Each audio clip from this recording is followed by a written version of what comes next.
Yin Yang is a hired assassin, the best in the Wuyan clan.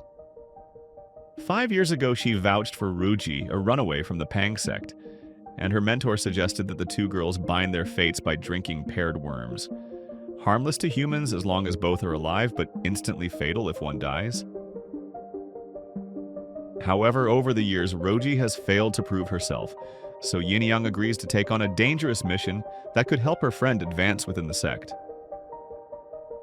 Their task is to kill the man responsible for a massacre that occurred 18 years ago, and they must do so right under the nose of an experienced investigator from the Secret Service, Shengan.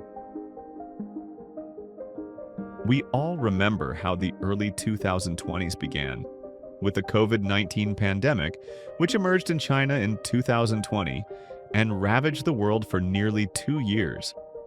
At times, spontaneous lockdowns nearly paralyzed the entertainment industry. Many projects that started during this period were never fully completed. Filming schedules were disrupted, post-production dragged on, and films lost relevance month by month. As a result, many producers decided to shelve less promising projects until better times. Paradoxically, those better times arrived during the worst of times. By 2024, Chinese audiences had shown a steadily declining interest in films made for online streaming. Many studios specializing in quality mid-budget cinema decided to slow down or even halt production, clearing the way for weaker projects that might otherwise have gone unnoticed. A Love Story of Assassin is one such project. The filmmakers tried to give themselves an edge by naming the protagonist Yin Yang, after the legendary female assassin from the Tang Dynasty, who was famously portrayed in Hou Xiaoxin's film The Assassin. However, they couldn't quite figure out what to do with her, wrapping her in a cliché tale of conspiracy, revenge, and love, though not the most obvious kind of love.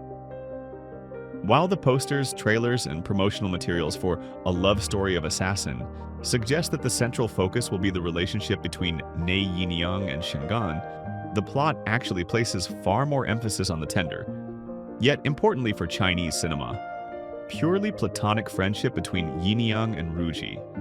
The girls bathe together in an exotic pond, swear eternal loyalty to each other, and even drink those paired killer worms. In the second half of the film, they grapple with betrayals but ultimately conclude that they wouldn't change a thing about their past.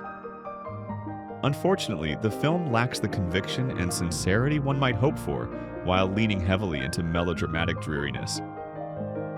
This dreariness dominates everything in A Love Story of Assassin, from the acting and direction to the visuals and action.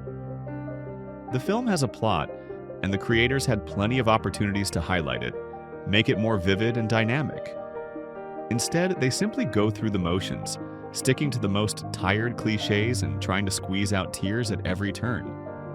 But even their attempts at emotional manipulation are so dull that the film is likely to impress only the most undiscriminating and easily moved viewers.